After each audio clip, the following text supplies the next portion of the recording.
share ni Anaisia pati ni Jana. Rice cooker! O, diba? Rice cooker. O, Galing yan saing. saing ha. O. Rice cooker. Happy ka ba? Happy ka ba sa rice cooker? Masisira. Rice cooker. Buksan mo na. Para magsaing ka lang.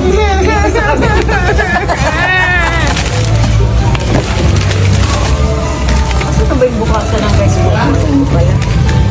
Rice cooker. Ang gift ko! Sobrang ulo! Maganda yan. Pwede ka dyan magsabaw, magluto ng ulam.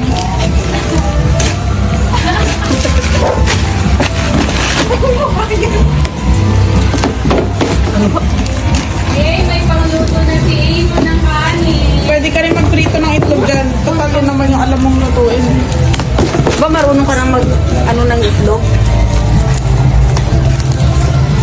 Ay na, buksan mo na. Ayun na, o. Ayan na, o. Ito na nga eh.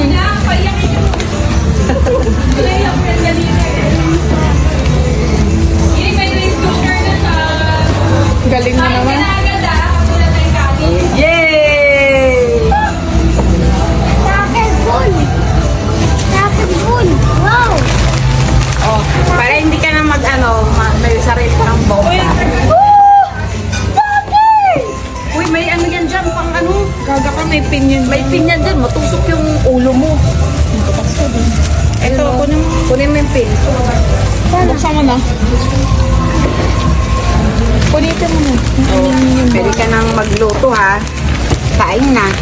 Yan? Tuto ba yan? Ang hirap naman buksan ng plastic.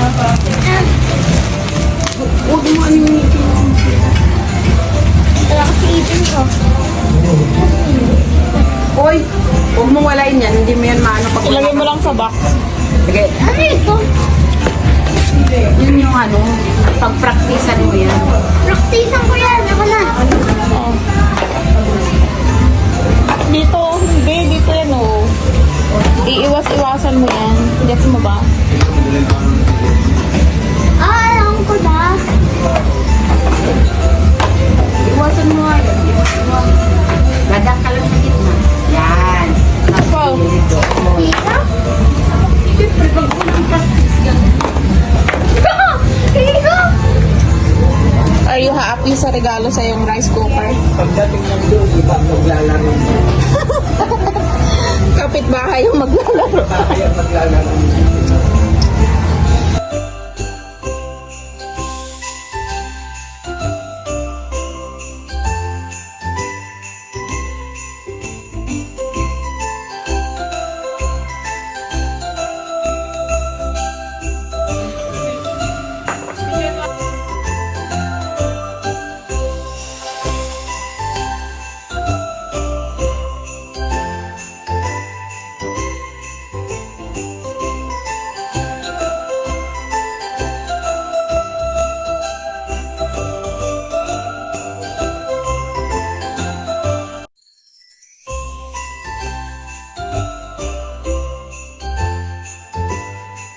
Kasi yung uso niya, yung namin sa kamay ko. Wala naman ang agad sa kanila. Ayan ang mataray. Matalinaw ang tawag nila. Matalinaw, hindi matalinaw.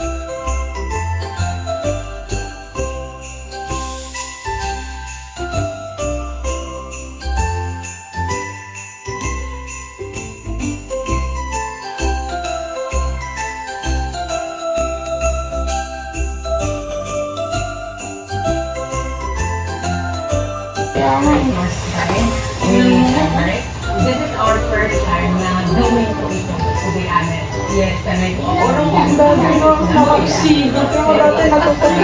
Dati parang ang gabo. Pero ngayon, Tingnan mo. So, document na parang iba ang nililis ako. Puro kasi sa Australia, sa Pilipinas ay isda. I know that it's a lot of back here. Mainly, siguro yung iba ay sa Australia. I mean, yung iba ang galit na galit. Hindi na nag-regret. I mean, kung mag-negosyo daw ako, bakit kailangan ko pa door to door dito sa Australia? Pwede lang naman daw ako magkaroon ng sarili. Kaya yung feeling ko ng mga